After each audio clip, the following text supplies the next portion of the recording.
सुना कि कावेरी जी अपनी तीनों बेटियों ईशा, मोहिनी और सुहाना की शादी 3 घर जमाई लड़कों के साथ करवा देती है।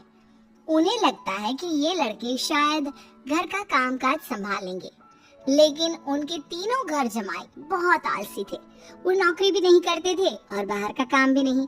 कावेरी जी ने अपनी बेटियों से कहा कि वो प्रेगनेंसी का बहाना बनाकर अपने पतियों को सबक सिखाए। अब सुनिए आगे। मम्मी, आपने जैसा कहा था हमने वैसा ही किया, लेकिन देखिए ना, विवेक का हाल तो वैसा का वैसा ही है। घर में ना सुबह का नाश्ता बनता है और ना खाना। नौकरी पर जाने की बात करो तो खाने को दौड़ते हैं मुझे। हाँ मम्मी, मैंने भी सुमित को कितनी बार कहा कि अगर नौकरी नहीं करनी तो कोई छोटी सी दुकान ही खोल लो, घर का खर्चा कैसे चलेगा। देखो दोपहर के 12 बजने आए और जनाब अभी तक सो रहे हैं। हाँ मम्मी, ईशा और सुहाना ठीक कहती हैं। अविनाश का भी यही हाल है। जब मैंने अपनी प्रेगनेंसी के बारे में कहा तो मुझसे कहने लगा, अरे दूसरी लड़कियां तो 9-9 महीने तक नौकरी करती है, बस डिलीवरी के टाइम छुट्टी लेती है। मोहिनी, तुम भी नौकरी करो। अब मुझे कहाँ नौकरी मिलेगी। मम्मी बताओ अब मैं क्या करूँ। हे भगवान, क्या सोचकर घर जमाई दामाद लाई थी मैं कि मेरी बेटियां मेरे पास रहेंगी और खुश रहेंगी, लेकिन इन आलसी दामादों ने तो हमारी जिंदगी को भी प्रॉब्लम में डाल दिया है। मैं तो कहती हूँ मम्मी, हम लोग वापस अपनी जॉब पर जाना शुरू कर देते हैं। बता देते हैं इन लोगों को कि हमने प्रेगनेंसी का बहाना किया है। नहीं नहीं बेटा, ऐसी गलती भी मत करना। अगर तुमने ऐसा किया तो इन तीनों की आदत और खराब हो जाएगी। अरे आज नहीं तो कल कभी तो तुम प्रेग्नेंट होगी, तब वापस यही प्रॉब्लम आएगी, तब क्या करोगी तुम तीनों। हाँ मम्मी, आपकी बात तो बिल्कुल सही है। इन लोगों को तो सुधारना ही पड़ेगा। लेकिन कैसे? अपने बच्चों के आने की खबर सुनकर भी इन लोगों पर कोई असर नहीं हो रहा। पैसे कमाने के लिए घर से बाहर निकलना ही नहीं चाहते ये तीनों। अब मेरे दिमाग में एक प्लान आया है, तुम तीनों चिंता मत करो। उन तीनों को बुलाओ, फिर मैं बात करती हूँ। थोड़ी देर बाद कावेरी जी अपने तीनों दामादों को सामने बुलाकर अपनी बात कहना शुरू करती हैं।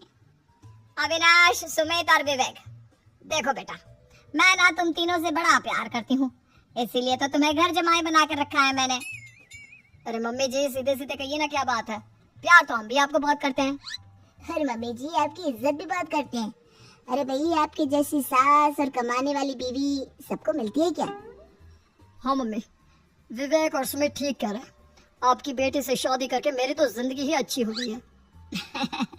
जानती हूँ मैं, और ये भी जानती हूँ कि तुम तीनों अपनी अपनी बीवियों से बहुत प्यार करते हो। बेटा, बात ऐसी है कि हमारे कुल गुरु ने कहा है कि प्रेग्नेंट होने के बाद मेरी तीनों बेटियां शुरू के 4 महीने हमारे गांव में जाकर रहेगी, जहां मेरे चाचा जी रहते हैं।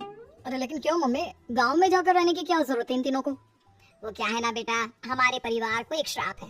अगर मेरी बेटियों ने यहाँ पर बच्चा पैदा करने की कोशिश की तो उनके बच्चों को कुछ भी हो सकता है। इसलिए अब से लेकर 4 महीने पूरे होने तक इन्हें गांव वाले घर में रहना पड़ेगा। हाँ तो इसमें प्रॉब्लम क्या है मम्मी जी, हम भी वहाँ जाकर रहेंगे, पिकनिक मनाएंगे। अरे भाई दीदी जहाँ, हम भी वहाँ। हाँ यार, आइडिया तो बहुत अच्छा है।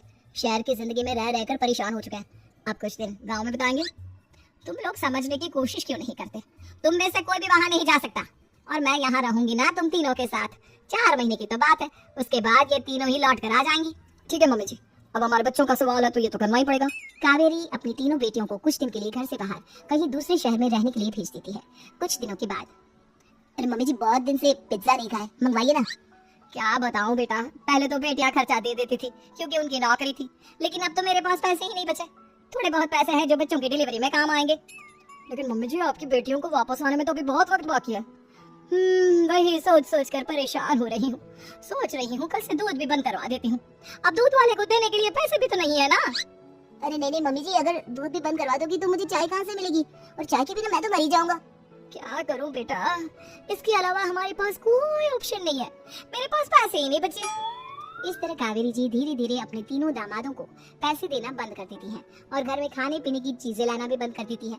अब वो तीनों बुरी तरह से परेशान होने लगे थे, और इसलिए एक दिन तीनों प्लान करके घर से बाहर निकलते हैं। और बाजार में जाने के बाद, यार अच्छा खाना खाए हुए कितने दिन हो गए, पता नहीं कब अच्छा खाना मिलेगा। हमारी बीवियों के जाने के बाद तो हमारी हालत भिखारियों जैसी हो गई है यार। कुछ भी हो, मुझे तो आज पिज्जा खाना ही खाना है। जेब में 1 रुपया नहीं है और पिज्जा खाएगा, कहाँ से आएंगे पैसे? अरे देख वहाँ सामने बोर्ड पर क्या लिखा हुआ है, कंप्यूटर पर काम करने के लिए एक आदमी की आवश्यकता है। भाई मैं तो जा रहा हूँ, काम करूंगा और शाम तक पैसे लाकर आराम से पिज्जा खाऊंगा। जा जा, तुझे कोई काम नहीं देने वाला, हम तो घर जा रहे हैं। चल भाई सुमित। सुमित और अविनाश वहां से चले जाते हैं और विवेक उस कंप्यूटर शॉप पर सारा दिन काम करके 5,000 रुपए कमा कर घर लौट कर आता है और अपने खाने के लिए अच्छी अच्छी चीजें भी लेकर आता है। ये देखकर विवेक और सुमित के दिल में भी कुछ पैसे कमाने की इच्छा जागती है। अरे सुबह सुबह कहाँ चल दी है तुम? मम्मी जी एक बहुत अच्छी जगह मिली है, कंप्यूटर पर काम करने के 5,000 मिले थे कल मुझे। अगर रोज काम करूंगा तो पूरे 40,000 की तनख्वाह। अरे वाह, ये तो बहुत अच्छी बात है दामाद जी, आपको जाना ही चाहिए। सुमित और अविनाश विवेक को इस तरह तरक्की करते देखकर परेशान हो जाते हैं और वो दोनों भी काम की तलाश में निकल पड़ते हैं। धीरे धीरे उन दोनों को भी काम मिल जाता है। अब कावेरी के तीनों दामाद छोटी मोटी नौकरी करके अच्छा पैसा कमाने लगे थे। एक दिन कावेरी उन्हें अपने पास बुलाती है। अरे वाह, विवेक 40,000 कमा लेता है, अविनाश 60,000 और सुमित तुम भी 40,000 के आसपास कमा ही लेते हो। कुल मिलाकर तुम अच्छे खासे पैसे कमा रहे हो बेटा। हाँ मम्मी जी, बहुत मजा आता है जब महीने के एंड में मोटी रकम हाथ में आती है। पूछिए मत मम्मी जी, घर में रहकर रोटी बना बना कर और तो जैसा महसूस होने लगा था मुझे तो। हाँ बेटा, तुम तीनों की बात तो बिल्कुल ठीक है और जानते हो अब तुम तीनों की पत्नियां भी वापस लौट कर आने वाली है। लेकिन मम्मी जी अभी तो उन्हें सिर्फ 2 महीने हुए हैं, आपने तो कहा था वो 4 महीने के बाद लौट कर आएंगी। ऐसा कुछ नहीं है बेटा, मैं सिर्फ तुम तीनों को सबक सिखाना चाहती थी कि आदमी घर में बैठकर बीवी की कमाई खाता हुआ अच्छा नहीं लगता। इस दुनिया में हर इंसान को मेहनत करनी चाहिए, काम करना चाहिए, चाहे वो औरत हो या आदमी, ताकि अपने परिवार को संभाल सके। कावेरी की बात सुनकर उन तीनों को अपनी गलती का एहसास होता है और कावेरी उन्हें सच बता देती है कि ईशा, सुहाना और मोहिनी शहर में ही कहीं दूसरी जगह रह रहे थे। शाम के वक्त उन तीनों की पत्नियां लौट कर आ जाती है और कावेरी जी का परिवार एक खुशहाल